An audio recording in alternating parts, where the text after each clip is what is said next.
பதிவு இல்லாம யாராலும் எந்த வேலையும் செய்ய முடியாது. எண்ணம், சொல், செயல் அப்படிங்கறதெல்லாம் உள்ளார ஏதோ ஒரு வாசனை இருக்கு. நம்முடைய கர்ம பதிவு இல்லாம நம்மகிட்ட எண்ணமும் உருவாகாது. அப்போ பதிவு தான் செயலுக்கு காரணம் இல்லையா? சரி, செயல் ஒண்ணு நடக்காம பதிவுன்னு ஒண்ணு நடக்கிறதுக்கு வாய்ப்பு இருக்கா? நாம ஏதாவது ஒரு செயலை செய்யாம பதிவு வரத்துக்கு வாய்ப்பு இருக்கா? அப்போ செயல் செஞ்சாதான் பதிவு வரும். ஆனா பதிவு இல்லாம செயல் செய்ய முடியாது. அப்ப எது ஃபர்ஸ்ட் வந்திருக்கும்? செயல் ஃபர்ஸ்ட் வந்திருக்குமா, பதிவு ஃபர்ஸ்ட் வந்திருக்குமா? இது என்னது, வேற ஏதோ ஒரு கதை கேட்ட மாதிரி இருக்குல்ல? பதிவுதாயா ஃபர்ஸ்ட். பதிவு தான் ஃபர்ஸ்ட். ஒரு அனுபவம், நீங்க ஒரு செயல் செய்யலைன்னா பதிவே உருவாகாது, அனுபவமே வராது. நீங்க சொல்லுங்க, இப்போ ஒரு ஆண்ட்ராய்டு மொபைலை எப்படி தயாரிக்கணும் உங்களுக்கு தெரியுமா?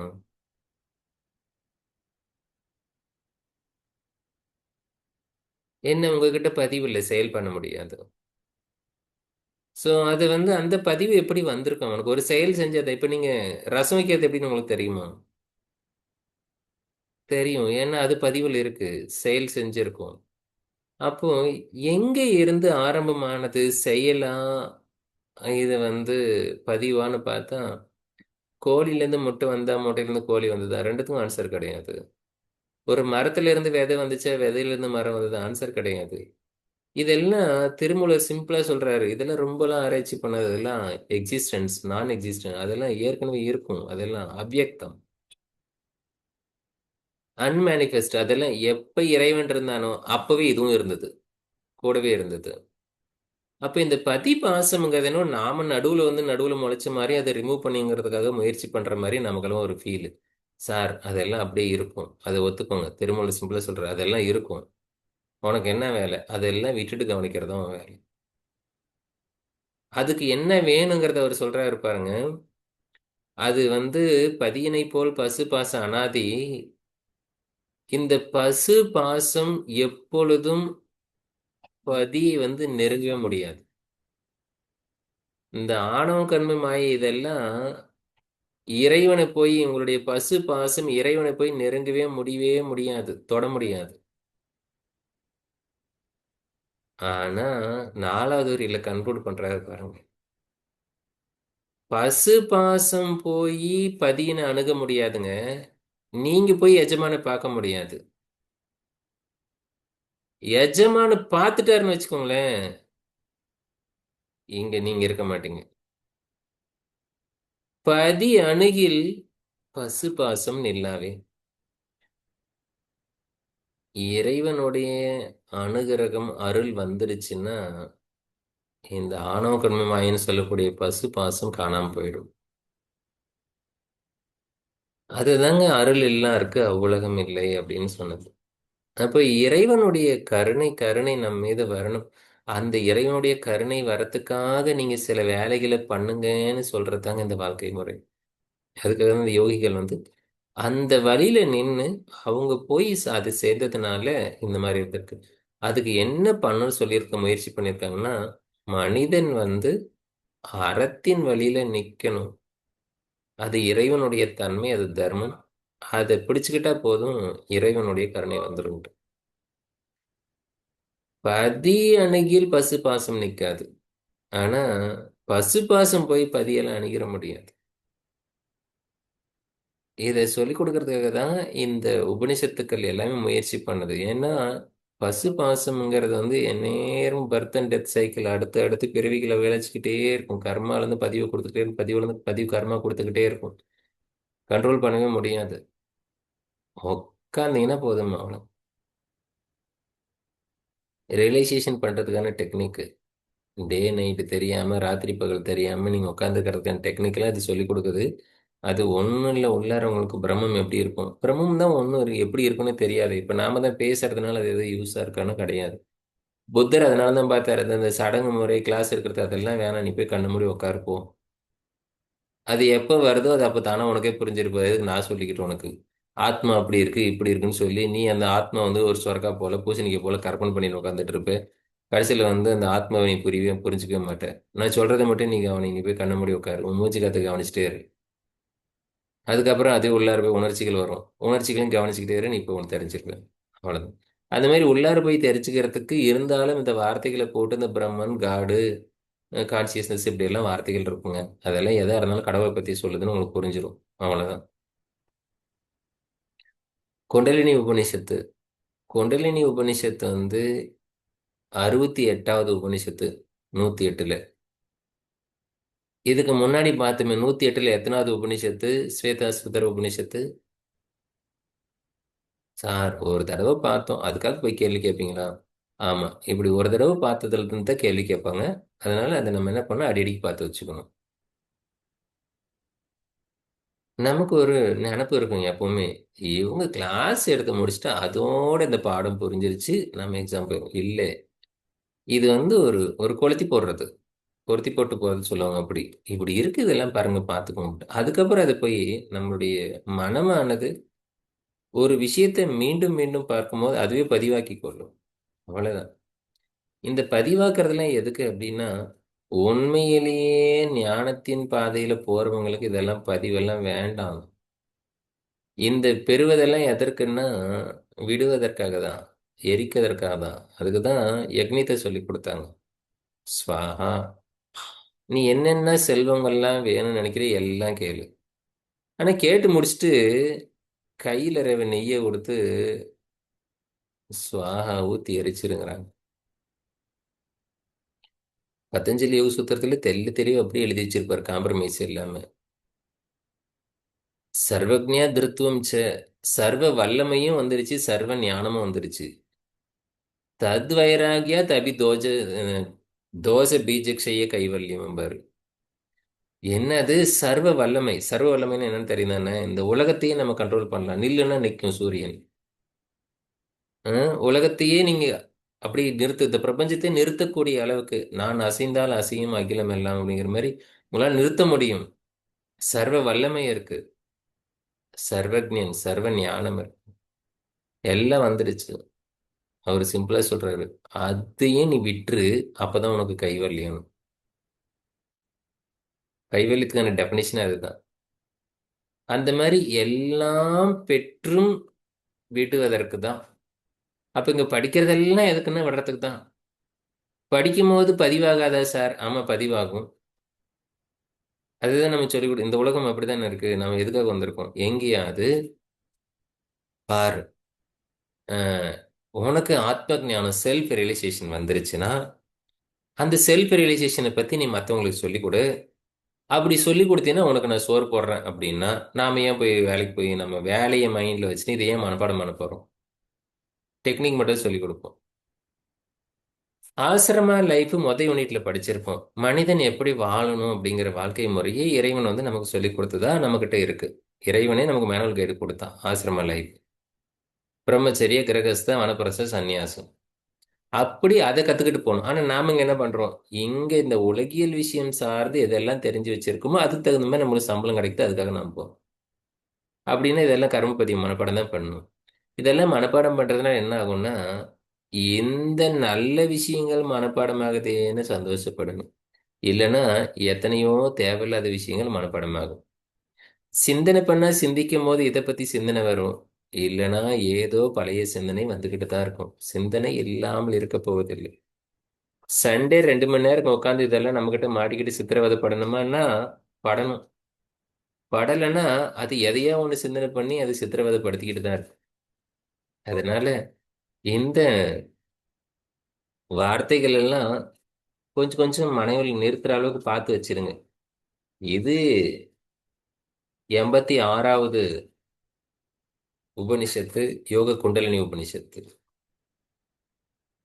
இதுவுமே வந்து கிருஷ்ண யஜுர்வேதத்துல தான் இருக்கு. இது அந்த டேப்லெட் காலம் பார்த்தீங்கன்னா உங்களுக்கு புரிஞ்சிட போகுது. ஃபர்ஸ்ட் சாப்டர் வந்து எதை பத்தி சொல்றாங்க? போஷன் ஒன்றும் இல்லை, ஆசனா. பிரெத் கண்ட்ரோல்னா பிராணாயாமா. யோகிக் லாக்குன்னா முத்ரா. சீல்னா பந்தா. அவ்வளவுதான். அப்புறம் சமாதி. இப்ப யோக குண்டலினி உபனிஷத்துல எத்தனை அங்கங்கள் இருக்கு? அஷ்டாங்க யோகத்தை பேஸா வச்சுக்கணும், அதை வச்சு கம்பேர் பண்ணி பார்க்கணும். ஆசனா இருக்கு, பிராணாயாமம் இருக்கு, முத்ரா பந்தா இருக்கு, சமாபம். இதை இவங்க கொஸ்டின்ல கேட்கலாம். எப்படி எல்லாம் கேட்கலாம்? யோக குண்டலினி உபநிஷத்துல என்னென்ன பிராக்டிஸ் இருக்குன்னு கேட்கலாம். இந்த ஆர்டர்ல இது வந்து நம்ம இங்கிலீஷ்ல டிரான்ஸ்லேட் பண்ணியிருக்கோம். அவன் சன்ஸ்கிரிட்ல கேட்டானா இங்கிலீஷ்ல கேட்டாங்க. அது சொன்ன மாதிரி நமக்கு நமக்கு தெரியணும் இங்க இதெல்லாம் இருக்கு அப்படின்ட்டு. அவன் இப்படி கேட்பான். இதெல்லாம் போட்டு இதெல்லாம் இந்த சீக்வன்ஸில் சொல்லி கொடுத்த உபனிஷத்து எது? கேள்வி பதிலா வரும், பதில் கேள்வியா வரும். நீங்க படிக்கும்போது கேள்வியை படிச்ச உடனே கேள்வி கம்ப்ளீட் ஆயிடுச்சுன்னு நினைச்சிடாதீங்க. அதுதான் நம்ம மைண்ட் அப்படி ட்ரெயின் ஆகும். ஒரு கேள்வியை படிச்ச உடனே மைண்ட் முடிவு பண்ணிரும். இப்போ ஒரு கேள்வி நேரடியா இருக்கு. இது என்றால் என்ன அப்படின்னு கேட்டா அங்க பதில் முடிஞ்சதுன்னு நினைச்சுப்போம். அதுக்கு பதில் தெரியும்னு நினைப்போம். ஆனா யுஜிசி நெட் பொறுத்த வரைக்கும் ஒரு கேள்வியில ஒரு கேள்வி முழுமையா நீங்க 1000 தடவை படிச்சாலும் அந்த கேள்வியை முழுமையடைய செய்ய முடியாது. அங்க என்ன ஆப்ஷன் 4 கொடுத்துருக்காங்களோ அந்த 4ம் படிச்சு முடிச்சதுக்கு அப்புறம் தான் உங்களுக்கு அந்த கேள்வி கம்ப்ளீட் ஆகும். ஒரு கேள்விக்கு உங்களுக்கு ஆன்சர் தெரியுங்க. அந்த ஆன்சர் அந்த பதிலே இருக்காது. அதுக்காக அங்க இருக்கிற ஆன்சரை விட்டுற முடியுமா? அங்க என்ன 4 ஆப்ஷன் கொடுத்துருக்காங்களோ அந்த ஆப்ஷனை படிச்சீங்கன்னா தான் உங்களோட கொஸ்டின் கம்ப்ளீட் ஆகுது. So, இந்த உபனிஷத்துல யோக குண்டலினி உபனிஷத்துல இந்த பிராக்டிஸ் எல்லாம் இதுல இருக்கு அப்படிங்கறத வந்து பார்ப்போங்க. அதே போல அப்டக்கிள்ஸ் டு த யோகா பிராக்டிஸ் இங்கேயும் அந்தராயா பத்தி எல்லாம் சொல்றாங்க. எல்லா இடத்துலயும் அப்டக்கிள்ஸ் இருக்கும். அதை எப்படி நீங்க ரிமூவ் பண்றது? So detailed method of kundalini awakening, kundalini சக்தியை மேல ரைஸ் பண்றதுக்கு என்ன வழி இருக்குங்கிறத சொல்லிருக்கோம். The second chapter fully dedicated to the Kesari Vidya. Kesari Vidya வந்து எத்தனாவது சாப்டர்ல இருக்கு? கேசரி வித்யா 2வது சாப்டர்ல இருக்கு. அவ்வளவுதான். அதுல என்னென்னலாம் சொல்லுவாங்கன்னா கேசரி முத்ரா இருக்கும், மந்த்ரா ஜபம் இருக்கும், அதுல பிலாசபி தத்துவங்களை சொல்லி கொடுப்பாங்க. வெறும் ப்ராக்டிஸ் மட்டும் இல்ல, பிலாசபி. நான் பேசும்போது நிறைய பேசுற மாதிரி இருக்கும். இதுல எதுக்கு திருமந்திர பதிபச்சு பாசம்? ஒரு விஷயம் புரியணும்னா அதை நீங்க கம்பேர் பண்ணணும். அது மாதிரி பிலாசபியும் சொல்லி கொடுத்துருப்பாங்க. ஸோ தேர்ட் சாப்டர் வந்து ஜீவன் முக்தி விதேக முக்தியை பத்தி சொல்லி கொடுக்குறாங்க. ஸோ இந்த ஜீவன் முக்தி விதேக முக்தி வந்ததுனால இந்த குண்டலினி உபநிஷத்துல இருக்கிறதுனால இந்த 2 வார்த்தையும் நீங்க அண்டர்ஸ்டாண்ட் பண்ணிக்கோங்க. முக்தி அப்படிங்கிறதுல 3 படிநிலைகள் உண்டு. வாழும்போது முக்திக்கு டெஃபினிஷன் தமிழ்ல மகரிஷி சொன்ன ஒரு வார்த்தை, அறிவு முழுமை, அது முக்தி. எப்ப அறிவு முழுமை அடையுதோ அது முக்திங்க. மனிதன் என்ன நினைச்சிட்டு இருக்கான்னா இறந்து போன பிறகு முக்தி அடையிறது அப்படின்னு நினைச்சிட்டு இருக்காங்க. சோ இருக்கும்போது அறிவு முழுமை அடையிறதுக்கு பேரு முக்தி. அவ்வளவுதான். அதாவது இந்த நாம மூளையை பயன்படுத்தி அனுபவங்களை பயன்படுத்தி இந்த உலக விஷயங்கள் எல்லாம் அதிகமா கெயின் பண்ணிட்டே வந்தா அறிவு ஒரு லெவலுக்கு மேல கூடிரும். அது முழுமை அடைஞ்ச பிறகு அப்படி இல்லை. இங்க எவ்வளவு அறிவு நீங்க வச்சிருக்கீங்களோ அதெல்லாம் விட்டுட்டீங்கன்னா உண்மையான அறிவு அதுவே நிற்கும். அதுதான் நம்மளுடைய ஒரிஜினல் ஸ்வரூபம். அந்த தூய உணர்வு, அந்த தூய அறிவு அதுவாதான் நம்ம இருக்கும். அதுக்கு பேரு பேரறிவுன்னு பேரு. சர்வஜ்ஞம் சர்வஞானம்னு பேரு. அது ஒரு சில இடத்துல விஜயானம்னு சொல்றதும் உண்டு. விசேஷ ஞானம்னு பேரு. அல்லது ரிதம்பர பிரக்ஞை, பிரக்ஞையால ரிதம்பர உண்மையான ஞானம்னு சொல்லக்கூடியது. அந்த ஞானம் வந்துடுச்சுன்னா அவன் இந்த ஜீவனோட இருக்கும்போதே அறிவு முழுமை அடைஞ்சு இந்த உலகத்துல வாழ்ந்துகிட்டு தாங்க இருப்பாங்க. அவங்களுக்கு பேர் தாங்க ஜீவன் முக்தர். ஜீவன் முக்தி அடைஞ்ச போது, ஜீவன் முக்தி அடைஞ்சு அதாவது ஒரு ஜீவனாக இருக்கின்ற போது நாம் என்ன நினைச்சிட்டு இருக்கோம்? இந்த ஜீவன் முக்திங்கிற வார்த்தையை பார்க்கும்போது மனிதனுக்கு மட்டும்தான் ஜீவ முக்தி கிடைக்கும்னு நினைச்சிட்டு இருக்கோம். ரமண மகரிஷிகிட்ட லக்ஷ்மின்னு ஒரு மாடு இருந்தது. அந்த மாடு முக்தி அடைஞ்சிருக்கு. ஒரு நாள் ராத்திரி ஒரு நாய் கொயின் கொயின்னு சத்தம் போடுது. என்னடா சத்தம் போடுது அப்படின்னு சொல்லி பகவான் உள்ளார ஆசிரமத்தில் இல்லை, வெளியே போயிட்டாரு. கூட இருந்தவங்களாம் போய் பார்க்கறாங்க. வெளியே ஒரு நாய் சத்தம் போடுதுன்னு போய் பார்க்கறாங்க. படுக்கையில் இவரையும் காணோம். அங்க போய் பார்த்தா ஒரு நாய், சொறி நாய், உடம்பெல்லாம் வந்து எல்லாம் ஒரே ரத்தமா இருக்குது, சொறி இருக்குது. அந்த நாய் கொயங்குது. என்னன்னு பார்த்தா மகான் வந்து அந்த நாய் மேல உடம்பு மேல வச்சு அப்படியே கையை வச்சு தடவிட்டு இருக்காராம். இதை பார்த்து இவங்களுக்கெல்லாம் ஒரே ஷாக்கு. நாய் போய் அது சொறி நாய், அது இப்படி இருக்கு, அது போய் தொடச்சிட்டு இருக்காரு அப்படின்னு. அப்படியே தடவி முடிச்சுட்டு போதுமாடா அப்படின்னாராம். அப்படின்னு சொல்லிட்டு மகன் கையை கூட கழுவலையும் போய் படுத்து தூங்கிட்டாராம். அடுத்த நாள் காலையில தான் மற்றவங்களும் புரிஞ்சுதாம்மா அந்த நாய் இறந்து போயிருந்தது அப்படின்ட்டு. அப்போ அந்த மாடு லட்சுமி எங்க ஒரு இடத்துல பிறந்து அது மகான் கிட்ட ஒரு கண்ணுக்குட்டியை அது ஒரு கண்ணை போட்டு அந்த இடத்துல முக்தியா. ஜீவன் அப்படிங்கிறது மனுஷனுக்கு மட்டும் இல்லைங்க, உயிரில் எல்லா பொருளுக்கும் தான். அந்த ஜீவன் எது வேணா முக்தி அடைஞ்சிருக்கும், அது நமக்கு தெரியாது. அது முழுமை அடைஞ்சிருக்கும், அதுதான் ஜீவன் முக்தி அப்படிங்கிறது. மனுஷாளுக்கு மட்டும்தான் அறிவு முழுமை அடையணும்னு இல்லை. எந்த உயிரினமும் வேணா எந்த நேரத்துல இறைவனுடைய கருணை இருந்தா எது வேணா நடந்தன. அதனாலதான் கோயில்ல அத்தனை விலங்குகளும் சாமி பக்கத்துல இருக்கும். கடவுளோட வாகனமே வச்சிருப்பாங்க.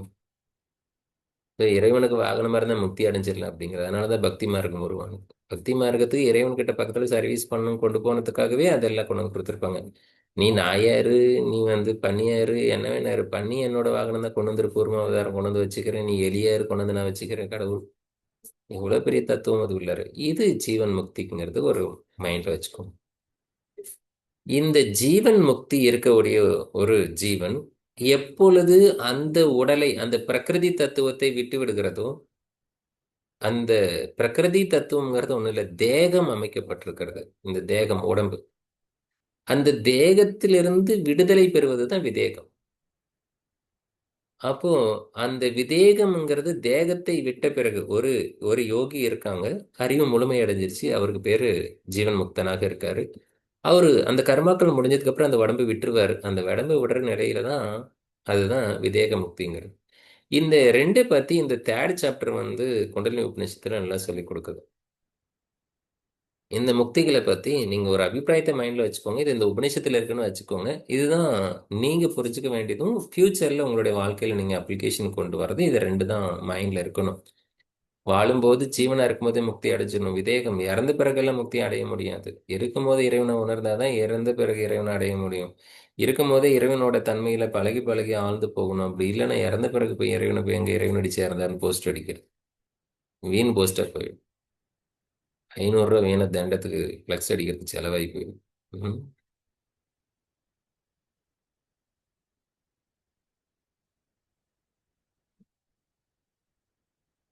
ஸோ இதுலையுமே சித்தா, சம்ஸ்காரா, வாசனா, பிராணா அதை பத்தி எல்லாம் சொல்லியிருக்காங்க. இதெல்லாம் நமக்குமே இந்த டெக்னிக்கல் வேர்டெல்லாம் அவங்க பயன்படுது. அந்த மகரிஷி பதஞ்சலி இந்த சித்தா அந்த வார்த்தையெல்லாம் பயன்படுத்தியிருப்பாங்க, வாசனை அப்படின்னு பயன்படுத்தியிருக்காங்க, கர்மா. நமக்கெல்லாம் எங்க ஒரு ஒரு மிஸ்டி, ஒரு அப்படியே ஒரு மயமயம் புரியாத இடம் இருக்கு அப்படின்னா இந்த வார்த்தைகள்ல தான் இருக்கும். இந்த அந்த கரணங்கள், மனம், புத்தி, அகங்கார், இதுல ஒரு முழுமையான புரிதல் நமக்கு கிடைக்காது.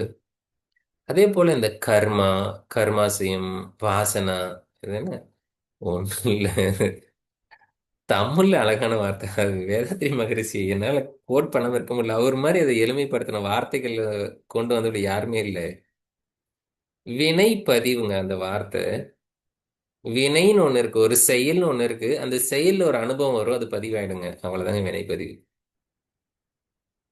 இதுதான் நாம அனுபவிக்கிற எல்லா அனுபவங்களும் நமக்குள்ள பதிவாகிக்கிட்டே இருக்கும். இத இன்னும் உதாரணமா சொல்லணும்னா, நீங்க ஒரு வண்டி எடுத்து ஒரு தெருவுல போயிட்டு இருக்கிறீங்க, ஒரு ரோட்ல போயிட்டு இருக்கீங்க. அந்த ரோட்ல போயிட்டு இருக்கும்போது என்னென்ன பில்டிங் வருது, யார் யாரெல்லாம் ஆப்போசிட்ல வராங்க, என்னென்ன போஸ்டர் ஒட்டி இருந்தாங்க, எல்லாத்தையும் உங்களால அந்த பக்கம் டெஸ்டினேஷன் ரீச் ஆன பிறகு சொல்ல முடியுமான்னு சொல்ல முடியாது. ஆனா நமக்கு சப்கான்சியஸ் மைண்ட் எல்லாத்தையும் உள்ளார வாங்கி ரிசீவ் பண்ணி பதிவு பண்ணி வச்சிருக்கும்.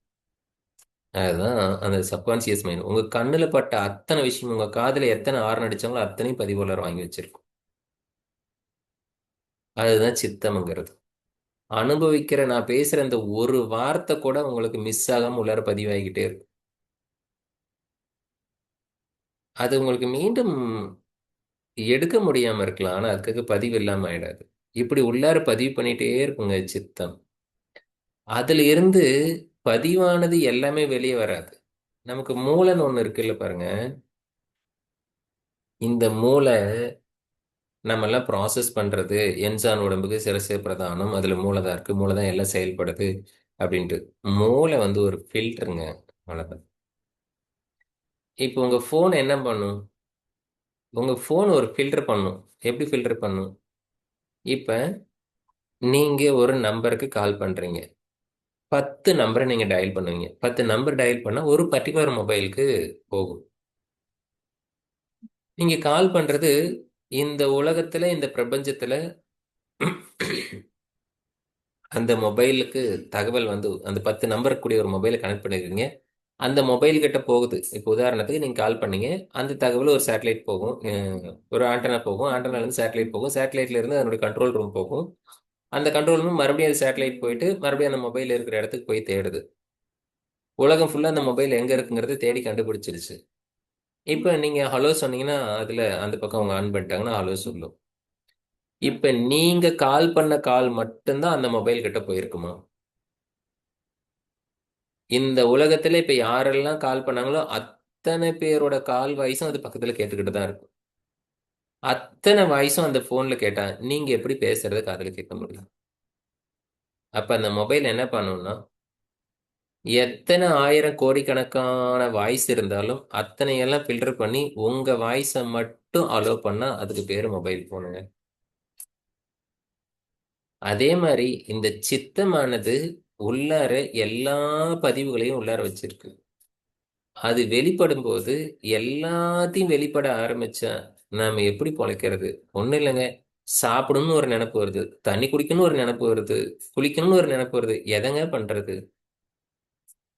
ஸோ மூளை ஃபில்டர் பண்ணுங்க. உங்களுடைய செயல்திறன் நீங்க எவ்வளவு வேகத்துல உங்களுடைய வேலை செஞ்சு முடிக்கிறீங்களோ அதுக்கு தகுந்த மாதிரி ஃபில்டர் பண்ணி ஒன்னு க்ளோஸ் பண்ணி முடிச்சுட்டு தான் அடுத்து ஓபன் பண்ணும்.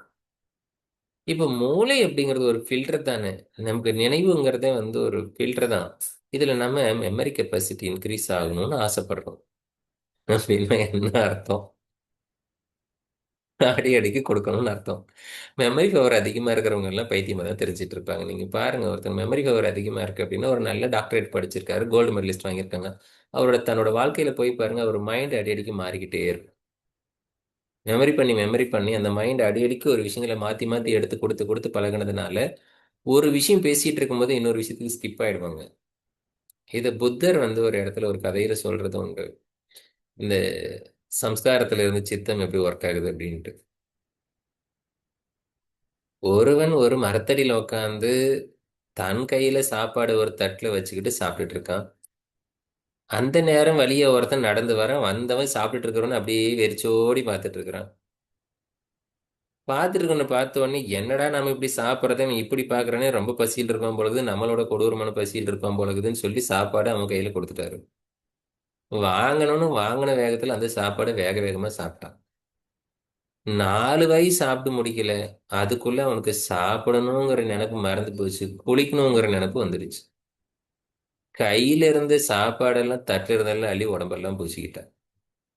சரி பூசினானே, குளிக்கணுங்கிறதுக்கு பக்கத்துல இருக்கிற தண்ணி அள்ளி அள்ளி ஊத்தணுங்கிறதுக்குள்ள அவனோட நினைப்பு மாறி போச்சு.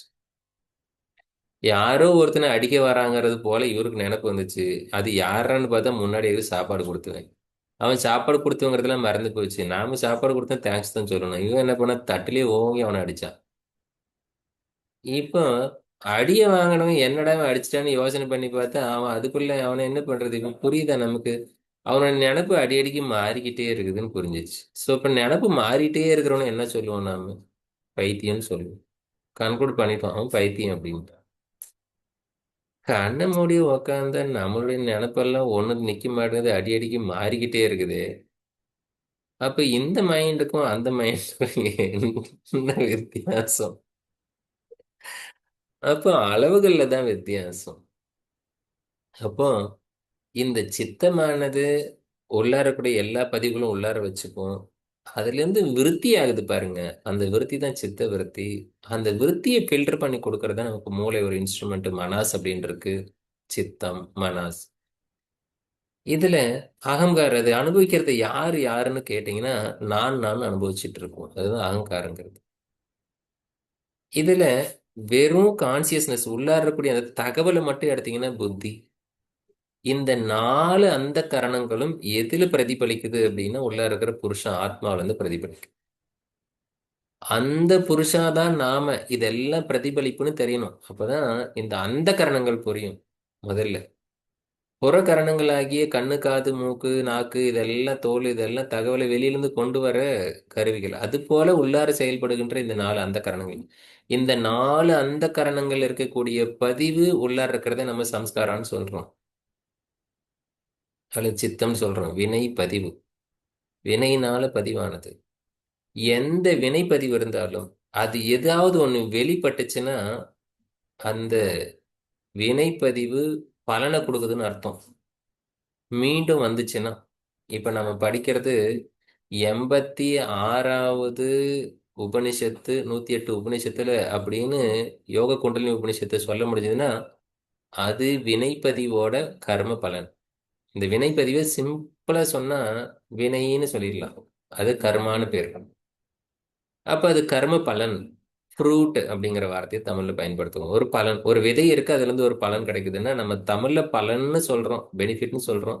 அதை பழம்னு சொல்லும் சம்ஸ்கிருதம். ஸோ இங்க அதனுடைய கர்ம பலன், வாசனா, சம்ஸ்காரம் இதெல்லாம் ஒண்ணும் இல்லைங்க. இந்த சம்ஸ்காரம் அப்படிங்கிறதுல நமக்கு பதிவு கர்மான்னு சொல்லிப்போம். அந்த கர்மாவை மூணா பிரிச்சிருப்போம்: சஞ்சித கர்மம், பிராரப்த கர்மம், ஆகாமிய கர்மம். இந்த 3 கர்மம் உங்களுக்கு தெரியும். சஞ்சித கர்மம் ஒரு டோட்டல் கர்மம். அதுல இருந்து ஒண்ணு வெளிப்பட்டு வெளியே வந்து நின்னா, ஃபில்டர் ஆகி ஒண்ணு மட்டும் வெளியே வந்து நின்னா அதுக்கு பேரு பிராரப்த கர்மம். பிராரப்த கர்மத்தில் நீங்க அனுபவிக்கும் போது அனுபவங்களா வர எல்லா பதிவுகளும் ஆகாமிய கர்மா. அந்த ஆகாமிய கர்மா இந்த உடம்பு முடிஞ்சதுக்கு அப்புறம் போய் சஞ்சித கர்மாவில் போய் சேர்ந்துக்கும். அப்போ இந்த கர்மா எப்படி ஒர்க் பண்ணுது? இதை இந்த கர்மாவை சுமந்துட்டு இருக்கிற நாம நாம எப்படி ஒர்க் பண்றோம்? ஸோ ஒரு பக்கம் வாசனா, இன்னொரு பக்கம் பிராணா. இந்த ரெண்டையும் எடுத்து டீல் பண்ணக்கூடிய ஒரு அற்புதமான உபனிஷத் தாங்க இந்த யோக குண்டலினி உபனிஷத்.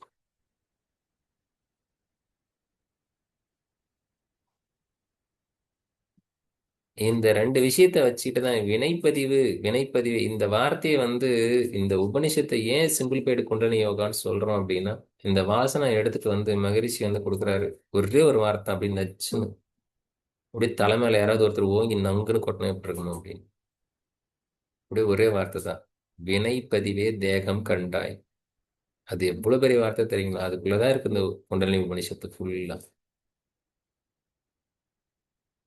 இந்த தேகம் அப்படிங்கிறது எப்படி உருவாகுது, எப்படி பிராரப்த கர்மம் வெளிப்படுது, அதுல இருந்து எப்படி தேகம் உருவாகுது, இதுல எப்படி நம்ம ஒரு சுகத்துக்குள்ள இந்த உலகத்தை அனுபவிக்கிறோம், இதை எப்படி நம்ம ஓவர் கம் பண்ண போறோம் அப்படிங்கறது எல்லாம் அந்த ஒரே வார்த்தையில வச்சிருப்பாரு.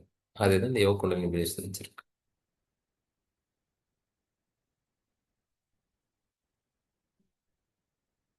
இங்க 4 டைப்ஸ் ஆஃப் வாக்கு அப்படிங்கிறது ஒண்ணு இருக்கு. ஆஹ் வாக்கு அப்படின்னா நம்முடைய எண்ணங்கள், வார்த்தை வடிவம், சொல் வடிவம். எண்ணத்துல இருந்து சொல்லு வருங்க. வினைப்பதிவுல இருந்து நமக்குள்ளார இருக்கக்கூடிய வாசனால இருந்து தான் எண்ணங்கள் உருவாகும். அதாவது சித்தத்துல இருந்தா விருத்தி உருவாகும், சித்த விருத்தி. அது 4 ஸ்டேஜ்ல இருக்கு. நமக்கு என்ன தெரியும்னா, வாக்கு சொல் அப்படின்னா வாயை திறந்து நாக்கு, மேல் நாக்குக்கு அந்த உள்ளார பேலட்ல பட்டு தொண்டையில இருந்து பிராணசக்தி வெளியே ஒரு சப்தம் உருவானா அதுதான் நம்ம சொல்லுன்னு நினைச்சிட்டு இருக்கோம்.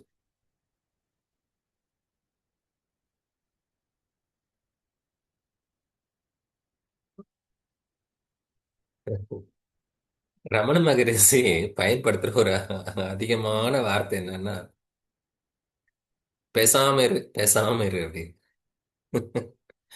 பேசாம போய் விசாரணை பண்ணிருந்தாரு. போய் பேசாம விசாரணை பண்ணு. அது என்னது பேசாம பேசாம இருக்கு? அது பேசாமங்கிறது அந்த மௌனத்தை சொல்றது. வாயில பேசாம இருக்கிறது இல்லையா?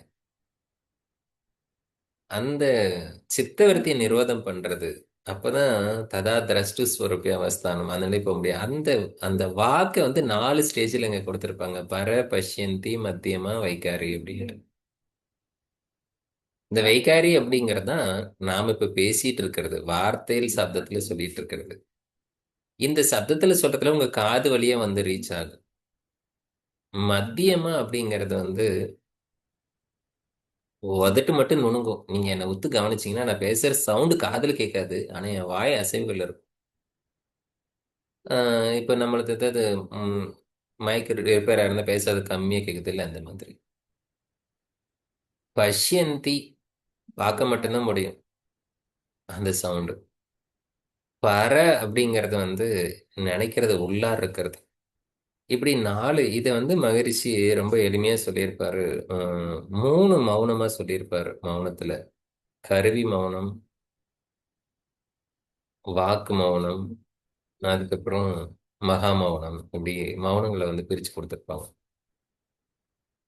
இங்க 4 டைப்ஸ் இவங்க மென்ஷன் பண்ணியிருக்காங்க.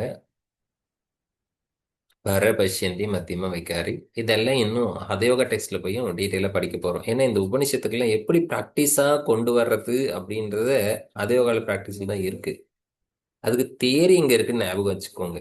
யோக குண்டலினி உபனிஷத்துல இந்த பர, பஷ்யந்தி, மத்தியமா, வைகாரிங்கிறத வந்து இங்க இருக்கு. ஒவ்வொரு மந்த்ரா ஜபாக்கும் இதை ரீச் பண்ணி தான் போகும். மந்த்ரா ஜபம் பண்ணிட்டே இருக்கும்போது அந்த ஸ்டேஜ் நம்ம போய் ரீச் ஆயிடுவோம். வால்மீகி மகரிஷி 32,000 ஸ்லோகத்துல யோகா எழுதினவர். வால்மீகி மகரிஷிக்கு ராமான்னு கூட சொல்ல தெரியாத மரம்னு சொன்னவர். அப்படி மரம் மரம்னு சொல்லி ஒரு வார்த்தை எந்த அளவுக்கு ஒரு தனக்குள்ளார ஞானத்தை கொண்டு வர முடியும் அப்படிங்கிறதுக்கெல்லாம் உங்ககிட்ட முன்னாடி எவிடன்ஸ் இருக்கு. அந்த மந்திர ஜபம் பண்றதுக்கு இந்த 4 பயன்படுத்தியிருப்பாங்க இக்காலத்து யோகா, பீகார் ஸ்கூல் ஆஃப் யோகா போன்ற இடமெல்லாம். அதுக்கெல்லாம் பேசிக் என்னன்னா இந்த வாக்கை பத்தி தெரிஞ்சுக்கிறது தான். இதை பத்தி எல்லாம் குண்டலினி உபநிஷத்துல சொல்லியிருக்கு அப்படின்னு மைண்ட் வச்சுக்கோங்க. மெத்தட்ஸ் ஆஃப் பிராணாயாம சித்தி. இந்த உபநிஷத்துல இருக்கக்கூடிய சித்திக்கு 3 கண்ட்ரோலிங் பிராணா. அது எதை வச்சு கண்ட்ரோல் பண்ணலாம்னா, ஒன்று மித்தாகாரா, இன்னொன்று ஆசனா, சத் சாலன முத்ரா. இதில் வந்து சரஸ்வதி சாலனான்னு ஒரு முத்ரா இருக்கு. இந்த ப்ராக்டிஸை நீங்க பண்ணிட்டு இருக்கும்போது இந்த குண்டலினி சக்தியை நீங்க மேலே ஏற்றிக்கலாம். அவ்வளோ. என்னென்ன பிராணாயாமம் யூஸ் பண்ணியிருக்காங்கன்னா, சூரிய பீதன், உஜ்ஜை, சீதலி, பஸ்ரிகா 4 பிராணாயாமம் பயன்படுத்தியிருப்பாங்க. கும்பகா வந்து நீங்க எப்படி டெய்லி அந்த கும்பகான வேற ஒன்றும் பிராணாயாமம். அது எப்படி நீங்க இன்க்ரீஸ் பண்ணணும், டே 1ல நீங்க 4 தடவை பண்ணணும், டே 2ல எவ்வளோ தடவை பண்ணணும், இந்த டைம் எத்தனாவது நாள்ல எவ்வளவு பண்ணணுங்கிற இந்த தகவலை வச்சு கொஸ்டின் உருவாக்க முடியும்.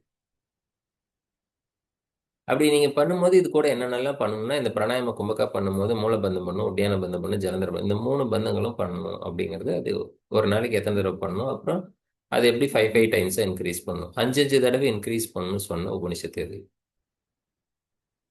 இப்படிதான் கேள்விகள், இப்படிதான் தகவல் நீங்க இங்க இருக்கிறத பார்த்துக்கிறீங்க. அவ்வளவு. ஸோ சில இடங்கள்ல அப்டக்கல்ல வந்து நம்பர் வேரி ஆகும். அதுல எத்தனாவது நம்பர் என்னென்ன இருக்குங்கிறது ஒண்ணு இருக்கு. அதே போல உங்களுக்கு யோக சாதனையில் அச்சீவ் பண்ணும்போது பதஞ்சலி யோகஸ்தர 9 அப்டக்கல்ஸ் படிச்சோம், படிக்க போறோம். இதுல யோக வசிஷ்டம் படிச்சும் போது எத்தனை அப்டக்கல்ஸ் படிச்சோம் ஞாபகம் இருக்கா? நேத்து இந்நேரத்துக்கு படிச்சோம். என்னென்னு கூட சொல்ல வேணாம், எத்தனைன்னு மட்டும் சொல்லுங்க. 5 அப்டக்கல். அவ்வளவு. சூப்பர் ராஜேஷ். தேங்க்யூ.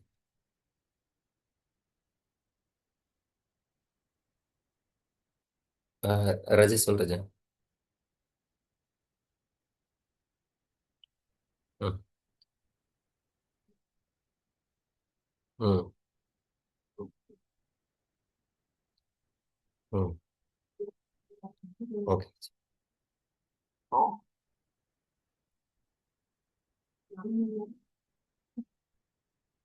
ஸோ அங்கே அந்த அப்சர்வல் செஞ்சு பார்த்தோம்.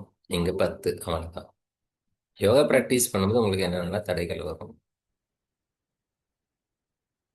ஸோ அங்கே எல்லாம் கிளியராக கொடுத்துருப்பாங்க. இங்கிலீஷில் ட்ரான்ஸ்லேட் பண்ணி தான் இருக்குது. சான்ஸ்கிரிட்டோட வார்த்தைகள் தான். பகல் டைமில் தூங்குறது, அதிகமாக செக்ஸுவல் இன்டர்கோர்ஸ் வச்சுக்கிறது, பிரம்மச்சரிய கடைபிடிக்காமல் இருக்கிறது, நாட்பொழுது ப்ராப்பர் ஆசனா பண்ணாமல் இருக்கிறது, பிராணாயாமம் பண்ணாமல் இருக்கிறது. அப்புறம் வந்து இதெல்லாம் வந்து டிசீஸை உருவாக்கும். எதனால் அப்படின்னு கேட்டால் இந்த காரணத்தினால தான். ப்ராக்டிஸ் பண்ணுறதுல சந்தேகம் இருக்கிறது, ஆலசியம், doubt in practice, state of confusion, lethargy, sleep, தடைகள், டெலியூஷன், இதெல்லாமே வந்து இந்த 10 அப்டிக்கல் சொன்ன உபனிஷத்து எது, 10 அப்டிக்கல் என்ன, இதெல்லாம் நீங்கள் சிம்பிளாக பார்த்து மைண்ட் வச்சுக்கோங்க. அதே போல் கேசரி வித்யா அப்படிங்கிறது வந்து கேசரி யோகம் அப்படிங்கிறது, கேசரி முத்ரா, கேசரிக்கு அந்த பீஜ மந்திரம் இருக்கு. இதெல்லாம் இந்த கேசரி வித்யா அப்படிங்கிறத வந்து ஒரு குரு கிட்ட கற்றுக்கணும். அந்த குரு வந்து சொல்லி கொடுப்பாரு. மேலான மந்திரம் அது. அந்த மந்திரம் வந்து பீஜ மந்திரம். ரீம் பம் சம் பம் பம் சம் ஷம் இப்படி இதை வந்து நீங்க ஒரு நாளைக்கு 50,000 முறை ஒரு நாளைக்கு இப்படி சொல்லிக்கிட்டே இருக்கணும். ஸோ இதுக்கு பேர் வந்து அம்ச வித்தியான்னு பேரு. இந்த மாதிரி வந்து கண்ணை மூடி உட்காந்து